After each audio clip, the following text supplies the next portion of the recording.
I've ended up working for a lot of the same people. I've done Coen Brothers, and I've done Clooney's movies, and done a couple of Redford movies now. But I'm starting to work with, well, I have been working with people who will hire you again if you come in and do it.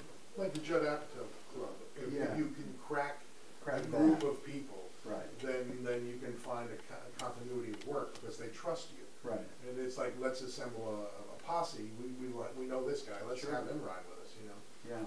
Their crews are the same. Their scenic design person is the same. Their costume is the same because they deliver for them, and they're comfortable in a working environment, which is half the thing as well. You want, if you're on film for 6 months, you want to be able to hang out with that person. You know?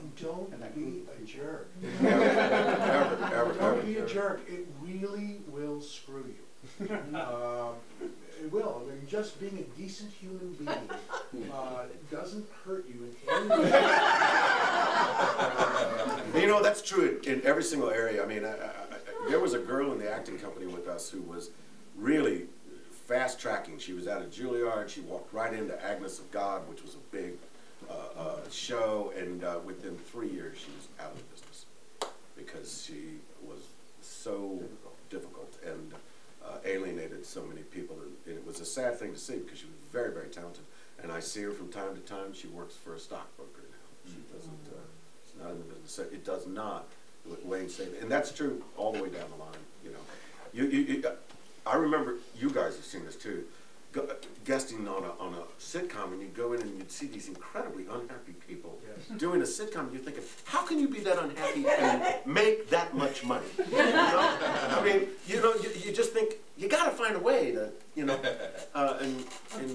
and you see that there are people like that, and you know, maybe they don't care anymore, but a lot of them are not around too much after. Well, I mean, the reasons why people become actors or become performers is, you know, oftentimes there are good reasons, and sometimes there are not so good reasons.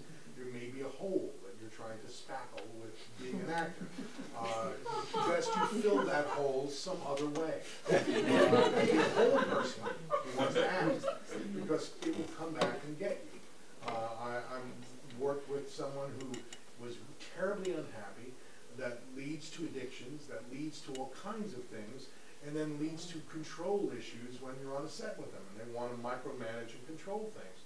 And sooner or later they're not liked, and sooner or later they're marginalized, and sooner or later, or they become giant and they're out of a job.